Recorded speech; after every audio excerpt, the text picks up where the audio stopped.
over here, Professor Eric over here.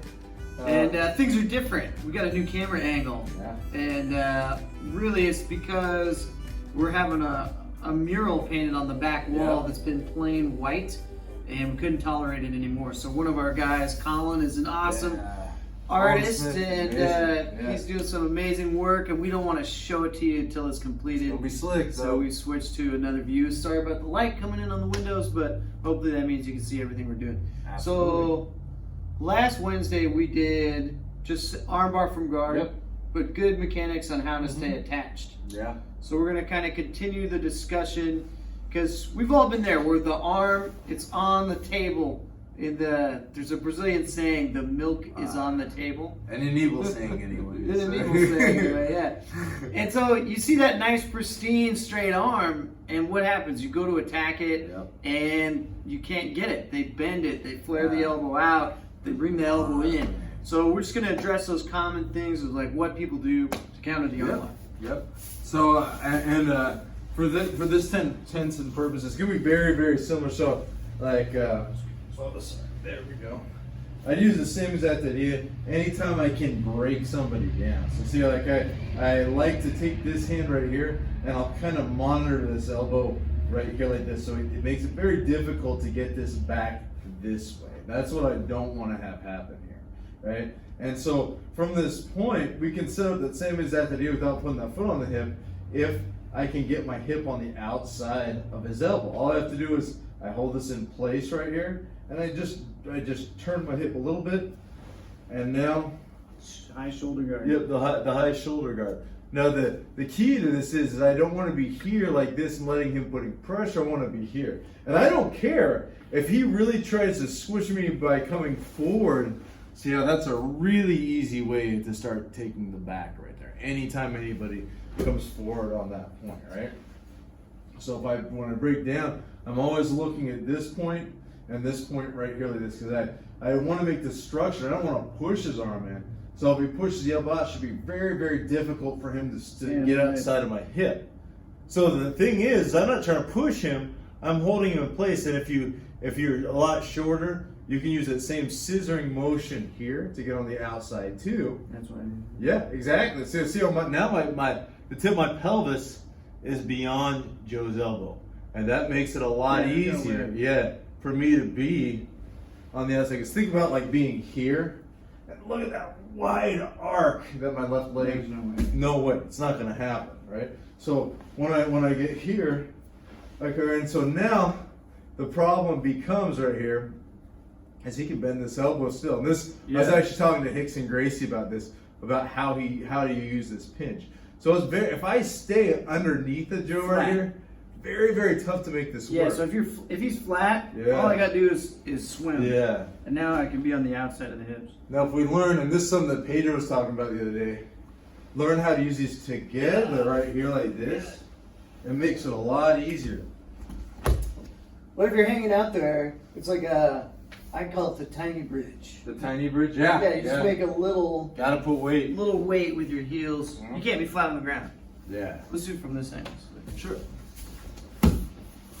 And then I'll show you a short-legged way to do it. I'm like 5'9", maybe, barely. And so... 6 feet tall and hard, my friends. Yeah, that's right. Sometimes it's hard to get your leg around the shoulder, right? So we'll cover that. He does have really good detail on that. So see how... When I come here, right, I don't want to be like this. I want to be. Your elbows on the ground. Yeah, because see, if I go like this, he pulls that out. If I come like this, it's very, very tough. Yes. And so if he tries to push it, he has to go up. He has to go up. He can't get this out by bending his arm. Yeah. He can't bring his arm this way. Yeah. And so if I got shorter legs, it's a good mechanic to stretch. And so see how now my hip's on the other side. This leg can go above, and so I want to pinch. I want to come here, but see, even if he's trying to bend, you got. See how I want to push and push, and that's what makes it easy to come there. That's just one way of looking at it right there. Just like trying to get on the out. So all I have to do is beat this arm. All I have to do is beat that arm. If I beat that arm, I can go over top. So it's very, very simple. And so we have this guard that's always like this and like this. We never bend the spine. But the more we like concentrate on having like a really good like self-defense like style guard run, trying to control you and take away your ability to punch, the easier it is to get into situations like this, right?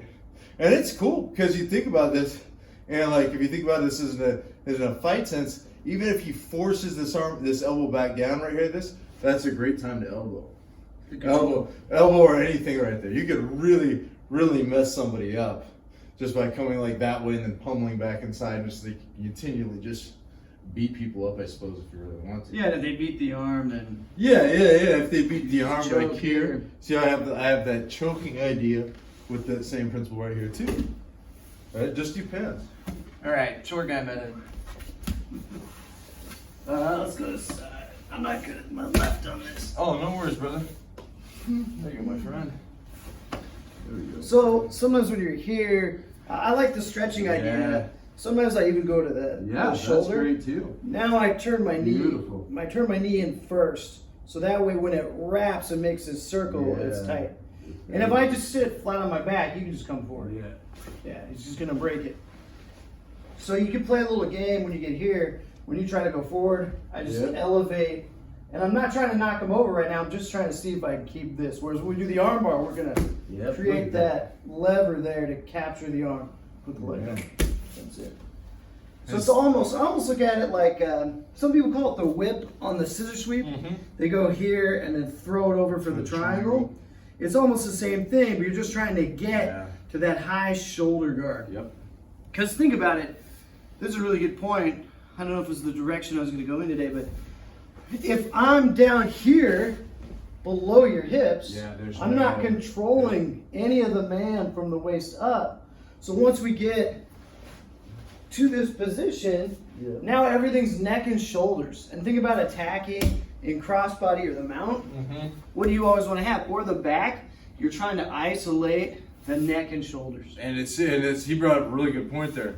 Because here it's the same, you're angling, just like you're angling in mount or whatever, like to be able to be a lot more offensive with your attack. If you're just flat and not cutting off a portion of the body, very tough to tap somebody. You cut off half the body, it becomes a lot easier to tap somebody. I think it's just in the beginning, you find yourself square a lot.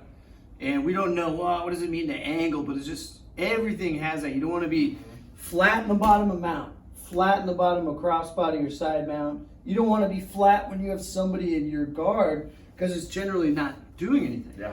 And it feels at first like, I'll just take a moment to rest. But that's usually when somebody's going to pass, they're going to start to capitalize, they're going to gain posture.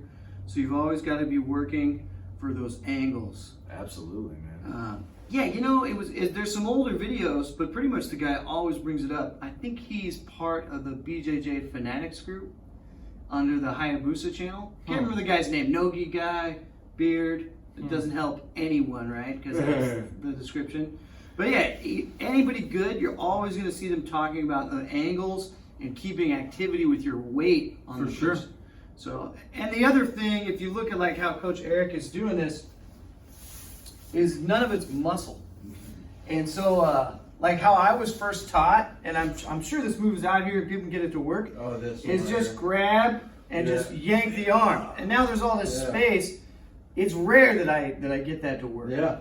Sometimes I like wrist and backing up the elbow. Oh yeah, when I come here like this. But even this is a completely different. You're doing this lawnmowing the arm. That's you're 100% right, man. 100%. And pretty much like you don't worry what happens, right? Like if he goes to touch my elbow, we've already kind of addressed it today.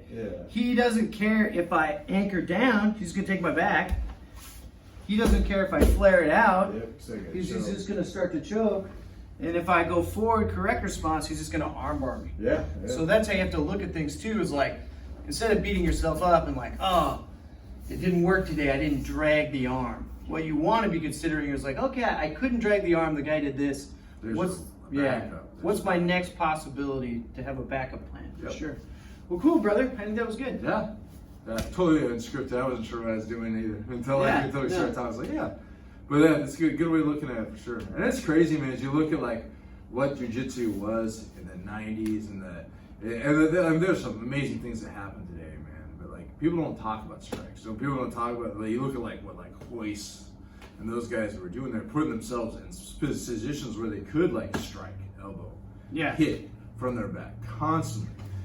But when you don't, they had that developed into them where they needed to break people down, or else they're going to get punched in the face. Yeah. So like in sports jiu-jitsu and like modern jiu-jitsu, that's not even like a concept that people use because they're just trying to move around independently. And so it's a completely different if someone's trying to like hit you, kick you, stomp you, whatever. You know. So I don't know. I think it's a lot better to look at things in a way of like, how can it be? Well, and breaking people down, the submissions, everything comes easier. Yep. So the byproduct is you don't get hit in the face if somebody's trying to punch you. Yeah. But you also have better chances for submissions. And for sure. All that stuff. You don't have to be like 6'5" and like a buck. Yeah, you know, we've rolled a lot of places, and jiu-jitsu's like definitely evolved. Yeah. But one of the philosophies that seems to be changing is back in the early days, I mean, we didn't even start that early, like early 2000s, there were people just doing one move, pure strength. I'm going to rip the arm. For sure. I'm going to move your elbow. I'm going to arm lock you. Well, you're putting 100% of the responsibility on you, whereas when you break down and you make that person struggle, now some of the responsibility is on them because they're going to give you the arm, or they're going to give you the back, or they're going to give you the choke, and you always have an option. So this idea of double attacks, weight, pressure, invisible force, I think that's what's really been climbing the last 10 years. Even in Master Sauer, you know, you go look at what those guys were doing in the 90s versus now. That guy has improved. He's like an insane wizard of jiu-jitsu now. Not that he wasn't back then, but you know, it's just all of us together working on moves and technique like 24/7. And so, you know, something's always a good idea, like watching a YouTube channel you want, but if it just looks like one strong move, that's when I question it. I'm like, yeah, but if I do that toe hold and it fails, what else am I going to follow it up with? That's what's always on my mind. No, I'm 100% with you, man. You know, so yeah, cool. Emergency SOS move. I'm going for the toe hold or whatever. I'm just using that as an example. Yeah. But in general, I want moves that are linked. Like grabbing this arm should give me 3 to 9 submissions. Going for the neck should give me 3 to 9 submissions. So there's always an option. All you need is 3, really. Yep. You know. Yeah. Oh yeah, for sure. Cool. All right, we talked too much. No, yeah. Appreciate you guys. Thanks for watching. We'll be back on Friday with some Kali, and next Wednesday we'll just do some more Great Sea Jiu-Jitsu. And if you guys have any moves you want to see, any suggestions, we'll be happy to cover something. So appreciate it, and thanks again, Warriors. We are out. Warriors out.